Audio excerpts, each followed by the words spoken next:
If SEC football wasn't played, that could swing the general election. This is ESPN's Max Kellerman. People in the in Trump's base would be very upset that they didn't have football, which is practically a religion down there. I want football back. I'm the one that's been saying, is that a correct statement? I want football back. These are young, strong guys. They're not going to be affected by the virus. Is that so, Presidente?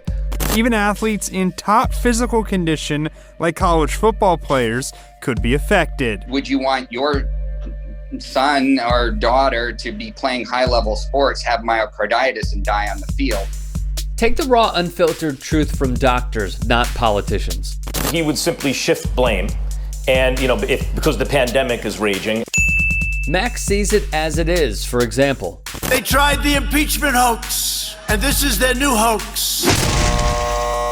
Deflecting blame again. The Obama administration made a decision on testing that turned out to be very detrimental to what we're doing. And again. They didn't want to, they seemed to be very China-centric. They called it wrong. They called it wrong. And again. They seem to be very low susceptible to very low quality information and easy to propagandize, and almost immune to facts. This man is preaching about Trump's base. Where we go one, we go all. These people are taking an oath to QAnon, a mishmash of conspiracy theories, which holds Donald Trump as the savior of the world. Max Kellerman, host of ESPN's First Take and one of the biggest and best voices in the sport of boxing, is receiving a brunt of criticism for his stances. The thing is, he is not lying. He is unfortunately laying out the harsh reality of a dire situation. Trump's base is vulnerable to misinformation and does not live in said reality. And if they stay in their kind of propaganda silos, like of the Fox News propaganda silo, it wouldn't matter what happened because they would say, oh no, the handling of the pandemic has been great.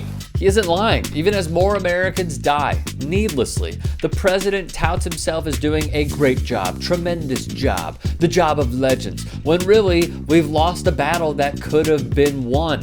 They repeat the talking points. Psychologists have keyed in on 5 traits with Trump supporters who stand by his side. They are alarming and tell the story. The handling of the pandemic has been the worst in the industrialized democratic world. We are barred from traveling to Europe. The EU allows the following citizens to enter. Americans?